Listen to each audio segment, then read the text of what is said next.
If weight loss was just about willpower, most of the people I treat wouldn't be struggling. I'm a psychiatrist, and I work with people who are motivated, insightful, and successful, but they still feel completely stuck when it comes to their weight. Many of them tell me, I know what to do, but I just can't make myself do it.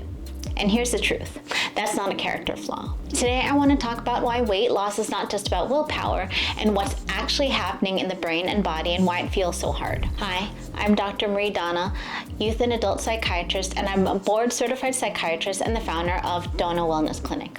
I am additionally board certified in obesity medicine, which I pursued a few years ago, as many psychiatric medications and conditions can additionally lead to weight gain. Most of my work is treating anxiety, depression, ADHD, OCD, and postpartum mental health, the kind of conditions that affect how people think, feel, and function day to day. And over the years, something became very clear to me. Weight struggles come up constantly in mental health. Not as a vanity issue, not as a diet conversation, but as something deeply tied to stress, mood, hormones, medications, and how the nervous system is functioning. And yet, people carry so much shame around it, like it's a personal failure they should have figured out by now. We've all been taught the same story. If you want it badly enough, you'll do it. If you don't, you must not be trying hard enough. But clinically, that's just not how the brain works. Willpower is not a fixed trait. It's not infinite. And it's not evenly distributed. Willpower is affected by many things, such as sleep, chronic stress, anxiety and depression, ADHD, trauma, hormonal shifts, medications, and so much more. So when someone tells me I start the day with good intentions and by the afternoon I'm exhausted and overeating, that doesn't signal weakness. That signals a nervous system that's just overloaded. So what do I actually see as a psychiatrist? I want to be clear about this. The people who struggle most with weight are often the same people who are conscientious, high functioning, caregivers, professionals, parents, people who are just used to pushing through. They're not lazy, they're not unaware, they're often just doing too much. Many of my patients have spent years fighting their own biology and blaming themselves when that fight no longer feels winnable. So let's talk about how brain stress and appetite can all be interrelated. From a psychiatric standpoint, eating behavior is deeply tied to the brain's reward and regulation systems.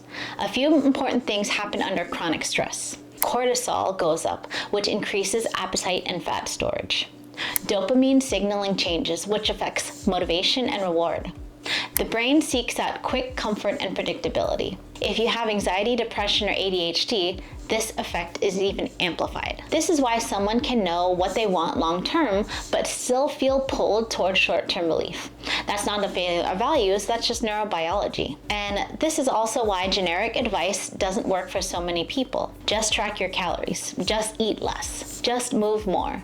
For some people, that's fine. I've always understood the notion calories in, calories out, and while that can serve many people, honestly, when it comes to many things, mental health and weight related, it's not a one size fits all. For others, especially those with mental health conditions or hormonal changes, that advice completely ignores what's happening underneath the surface. It assumes a level playing field, and it's not. More research has shown that it is just not calories in and calories out, but there's so many more nuanced things to take into consideration, including hormones and other potentially genetic and biological symptoms that might come into play. And this is where medication management can come in from a weight loss perspective, and where I think that there has also been a misunderstanding. Medications like GLP-1s don't erase the need for healthy habits. They don't replace efforts. They don't fix everything either.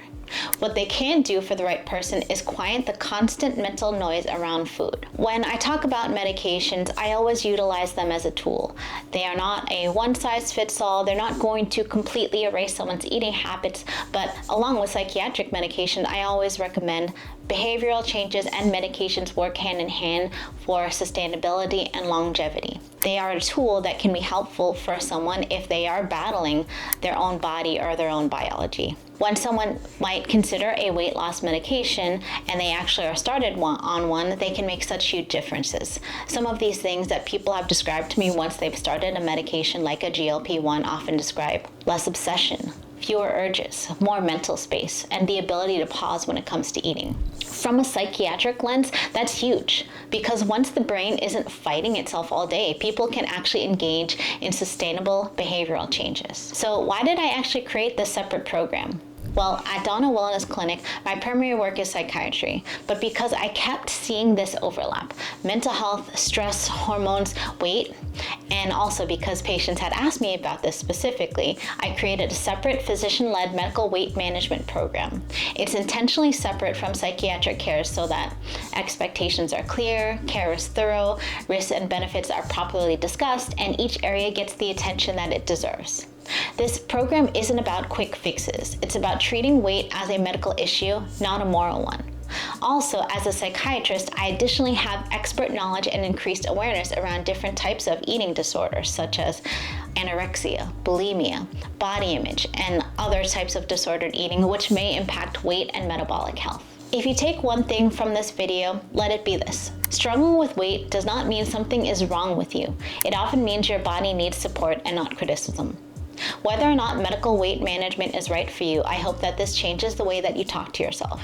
You're not failing, you're navigating a complex system, and you deserve care that reflects that. Thanks for being here. At Dona Wellness Clinic, we take a physician-led, compassionate approach to mental health and medical weight management. Weight struggles are not about willpower alone. They're about biology, behavior, and the nervous system working together. Have a good rest of your day.